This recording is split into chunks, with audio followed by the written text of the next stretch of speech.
Hey sisters, welcome back to HB Book Club, and I am going to do a quick review. I know this is long overdue. I think I'm a week behind, maybe, or 8 days behind for a review on The Memory House, which was our May read. And so I'm sitting here on my couch today with my Panera iced tea, and I was reading the book for May. I'm sorry, we're going to do the April review.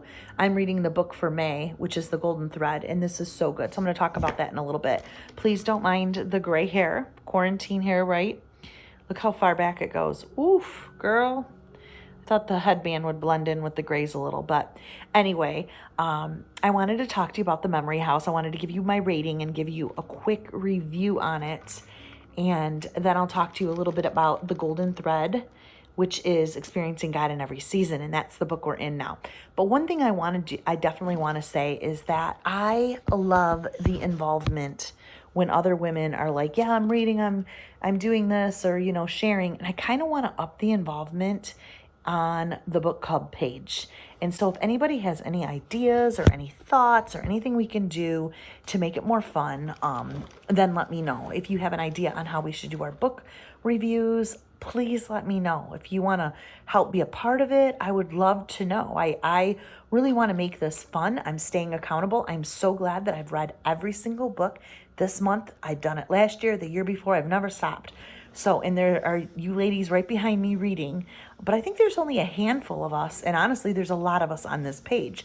So let's spark it up. If not, I'm going to do my best to keep it sparked, and I'm going to go ahead and give you a review for The Memory House, and I want to hear your reviews under this. So basically, I'm going to give the review for The Memory House a flat out 10, and here is why. My interest I was sucked in 100%. I didn't put the book down. If I feel like I want to wake up at 1 and read because I'm so curious, and then again early in the morning with my coffee, and then, oh my gosh, I got to hurry. I was putting laundry away one day, and I was like, all right, I got to sit down and read the book. Like, it was kind of like that book. And that, something to capture my attention like that is very, very good. And I had the time to do it. Thank God during this time, this pandemic time, that I was absolutely able to take a whole day and just read. That doesn't happen for me a lot. So I was blessed to be able to just read and do that. So I loved it. I loved all the characters. I loved Everly. I loved Don. I loved Rhett, which was her husband before, the one that died during the Waco tornado. I loved Beck Holiday, and I loved Bruno. And another thing about this book, the fact that one page was a character, one chapter, and then the next chapter a character, and you flipped between characters. Usually I don't like those kind of books, and I actually liked this. So that was huge. That was a blessing for me. And then I love that it was a clean storyline, clean romance, very clean romance. I loved that the storyline taught you a little bit of grief. It taught a lot about guilt. It talked about forgiveness and huge on second chances.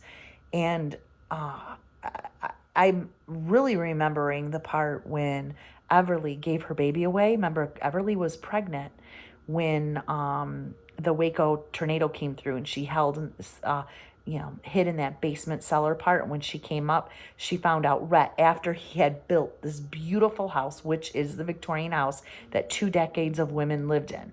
2 different love stories. So you got Everly and Don, and then you had Bruno and Beck. Okay, but Everly's first husband, Rhett, the one she was pregnant with, died and was taken away with his father during that tornado, but yet had all the work and everything going in on this house and was building it.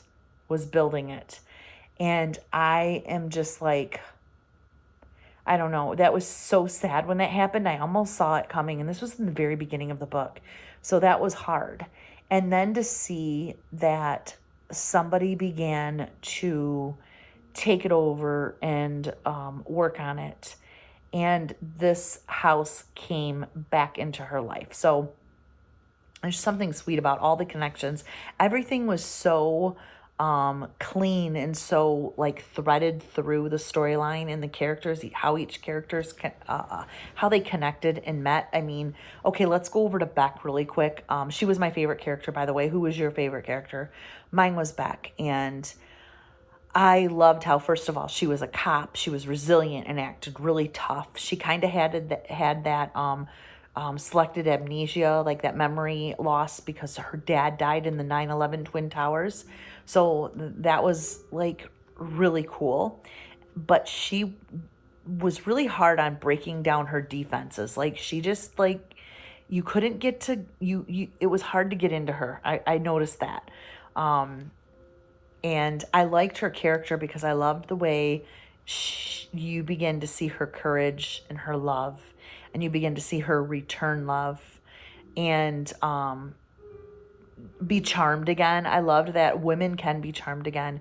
Even if you go through devastating things, you'll be charmed again. Same with Everly. She learned to be charmed again through Don, even though she was tough around the edges. And sometimes us women stay tough around the edges when we go through hardship. But I love that this book showed us that you can be charmed again. And I think that's what drew me into, because I'm like, oh, I want him to be charmed. I want him to be sucked in and to be loved. And let me see what else did I, again, I put down the word redemption. You saw that in both of their lives. Two different decades, totally intertwined in the same house, two totally different stories, but the same type of love story in a way. They had so many similarities and in the same house. So I loved that. What else was interesting? I loved that. What was like, okay, so then Beck goes to the funeral. Okay, so Beck Holiday inherits Everly's home. And it was because she just knew her briefly, and well, not briefly, but being a young child and her dad taking her, the dad that died in the Twin Towers, would take her and her family there, and she met this young boy, Bruno. But yet she gets left the memory house in the inheritance, and she's like overwhelmed.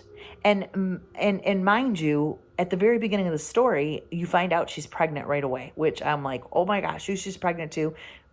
I'm mistaken. A night that she was just, she messed up, and she didn't allow her mess up and that mistake to set her back from anything in the future. She worked through it. She didn't understand it, but she worked through it. And I love how God can set you up in the future and you not even know. And I thought that was really cool. Her whole storyline was outside of how she was living. And that was really, really neat. And I loved the way that the cop that she had the one night affair with, that was already married, I loved the forgiveness and the talk that went on there. I mean, would that really happen between the wife and her and this child? That was deemed pretty remarkable for me. I loved that part of the storyline. And, okay, and then I loved how Beck and Bruno met at Everly's funeral, but Beck had no idea who he was, but yet they did Bible studies. If you remember, Everly would take them cookies and do Bible study at the picnic table, and she slowly was getting those lost memories redeemed. They were coming back. And so I thought that was interesting. I liked that. That was kind of charming, and Bruno tried to help her remember as much as he could, because at first he was like, are you kidding me? You don't remember. So there was a lot of little things in the story that made sense. It was just cute. When they were charmed by the guys, it was cute how both women responded to life. And so I don't know, it was an excellent read to me. How would have you responded in that moment? Because it was interesting when Everly, when they were coming up the driveway to tell Everly the news of how and who she lost, her composure during that time to me was unbelievable. I was like, how could she be so strong? Like, I would have melted and probably stayed in the fetal position for months and months and months at a time. Yet she did, because remember, she was talking about when she had her first date, she's like, I haven't done my hair or cared to find a dress or anything in a long time. But she didn't break down mentally. She just had this strong resilience and strong courage about her. And she pushed through that. And I love that because, there's things that happen to all of us women, and yet this book taught us how to face things in life, how to face it with truth, how to separate things and still try to see what's ahead. Even if you don't understand it, they learn to push themselves through. And I thought that was a really cool, because I don't know how, when I knew something was wrong when they were coming up that road with the trucks. And somebody said to her right away, "Nobody told you?" And I knew right away. Actually, I thought maybe the baby got hurt initially when she was hiding down there with all the puppies. But yeah, it was that part was, I loved that. And I think Everly was a Jesus lover, and I think all those secrets and hidden treasures of Jesus and just Jesus's heart and tenderness was left in that house. And there was a reason that Everly left that house to Beck. And I think that God has a plan for all of us. We don't know what he's leaving us. We don't know what he's preparing for us. We don't know how he's going to take care of us, but he will. And he took care of everything for Beck, and Beck didn't even realize it. And the fact that Beck had a baby too, was amazing. I just think, I don't know, their storylines and their issues were so similar, and yet they both meet a new guy in their life, and then somebody to rekindle and face something new in their life. And I don't know, I liked that. I thought that was really good. So let me know what you guys would rate this. I want to hear from you. What was your favorite part? Who was your favorite character, and why was that your favorite character? And don't you just want to go to the memory house now? Like, I want to go sit on those little white chairs that were on the front porch. Super cute. And from what I understand, Rachel also has a Hallmark movie out. She's a New York Times bestseller. And she's also wrote The Wedding Dress. And so I already jotted that down in my calendar because I want to read The Wedding Dress next year. If I like a book a lot, I will tend to look at other books that they had after I'm done reading and jot it down. But I did jot down The Wedding Dress. If you've read The Wedding Dress, let me know. And I also found it interesting that she's a worship leader and a speaker, a woman's Christian speaker. So I think that's awesome too. But she did an amazing job on this book, and I was happy. So that is my review, and it was at a perfect time too. I think God knew that I needed to get lost in a book. It was like the heart of pandemic time, and it was so much better than listening to the news. And now I think God's on time with this book too, because it's called The Golden Thread, and it's experiencing God's presence in every season of life. And so I am doing underlining in this book. I chose a couple colored pens, and I've already gotten started.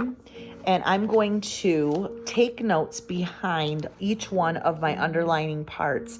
And I'm going to talk about a season that I'm in, or try to journal through this in regarding to the season I'm in, so I can discover my personal golden thread and kind of go on a journey in this book. So I wanted to let you know that I think you can definitely encounter something on your own and use this book as a journal as you use her words in pursuit of God and how she experienced. I think we can unravel through her kind of navigation process through the book what's going on in our own life. And so I'm really excited about discovering God's presence just through her writing. So even like right here, I underlined this last night. It says, no matter what goes on around us, we can be fully confident that God is with us.